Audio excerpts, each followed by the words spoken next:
Philippe Haïm, bonjour. Bonjour. Vous êtes psychiatre, psychothérapeute, praticien et enseignant en hypnose et thérapie sur Nancy et sur Paris. Et vous venez de publier chez Marabout l'hypnose, ça marche vraiment, point d'interrogation. Alors, ce n'était pas au départ une vocation chez vous, l'hypnose, c'est un peu par hasard que vous en êtes venu là? Par hasard, oui, par curiosité. Je regardais les menus des différents petits diplômes universitaires qui pouvaient m'intéresser en tant que psy. Et entre autres, il y avait cet étrange diplôme universitaire d'hypnose médicale. Alors, moi, je ne comprenais pas bien. L'hypnose, pour moi, c'était un truc de foire. Et à côté du mot médical, à côté du mot universitaire, je trouvais ça très étrange. Et puis voilà, je suis allé à SDU et je suis un peu tombé dans la marmite. Et puis depuis, j'ai vu tout ce que ça m'a apporté, quoi. Alors, un livre qui est écrit parce qu'on parle beaucoup d'hypnose aussi aujourd'hui. Hein, vous êtes tombé dans la marmite, mais on se dit que ça intéresse beaucoup les gens. D'où la sortie de ce livre aujourd'hui.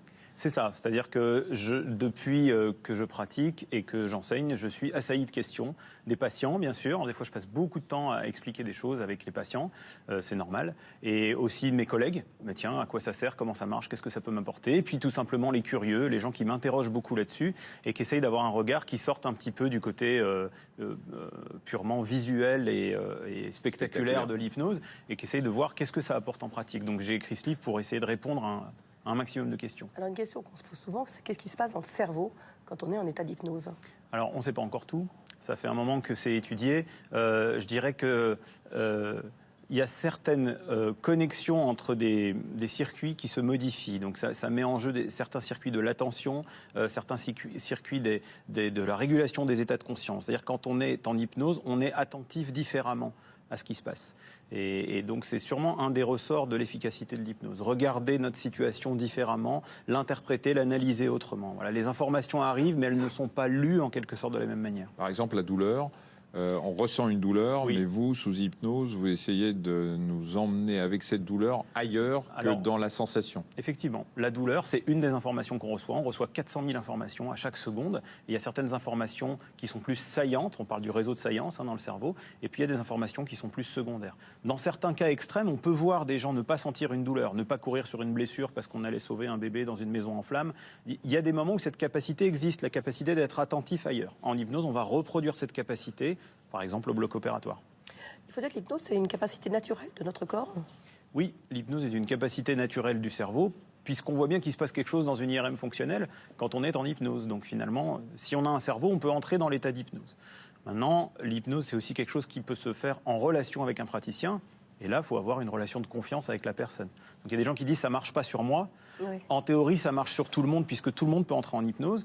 Dans la pratique, il faut aussi trouver la bonne manière d'entrer en hypnose et en étant accompagné par quelqu'un qui s'adapte à nous.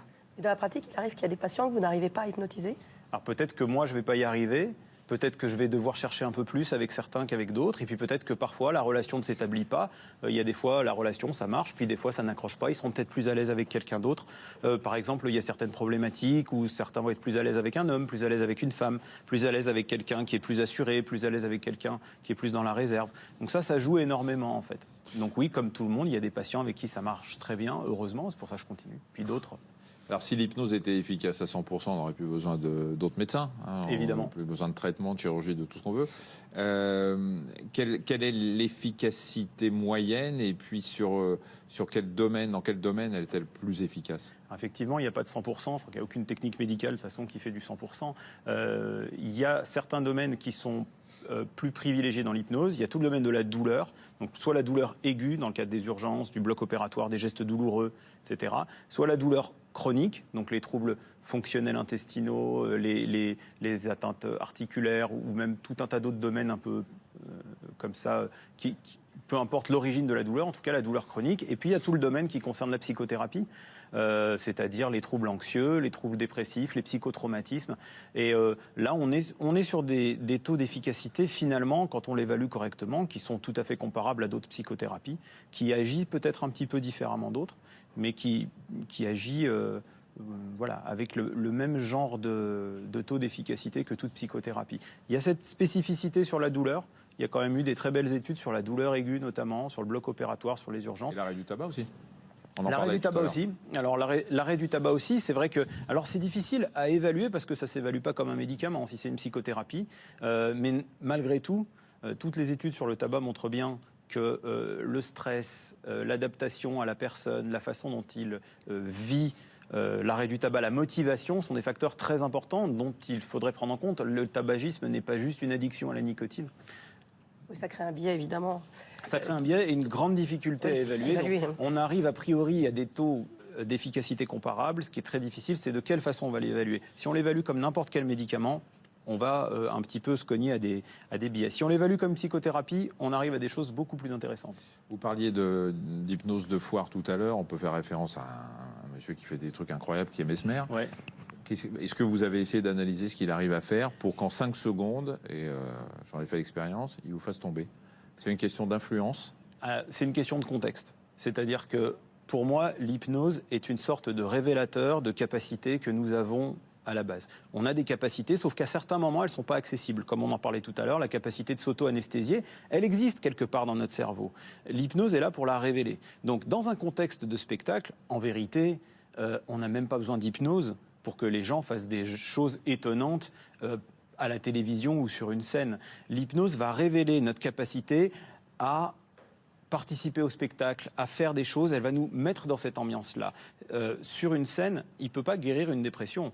Mais dans mon bureau, je ne peux pas faire le pitre aux gens. Le bureau d'un psy est peut-être un endroit qui se prête à essayer de changer quelque chose, de trouver des si vous solutions. étiez sur une scène. Peut-être que sur une scène, si j'avais son charisme, parce que son vrai talent, pour moi, c'est pas l'hypnose, son vrai talent, c'est son charisme. Il est quand même capable de parler devant des milliers de personnes pendant 2 heures. Ça, c'est très remarquable, d'être très à l'aise et assuré, même quand il a des caméras pointées sur lui. Ça, c'est très, très fort. L'hypnose de scène révèle notre capacité à être sur une scène. L'hypnose en psychothérapie révèle, dans le meilleur des cas, et on l'espère, la capacité qu'ont tous les êtres humains à retrouver de l'espoir, à changer quelque chose, à évoluer dans leur vie. Merci beaucoup, Philippe Haïm. Merci de m'avoir reçu. L'hypnose, ça marche vraiment. C'est donc chez Marabout. Tout à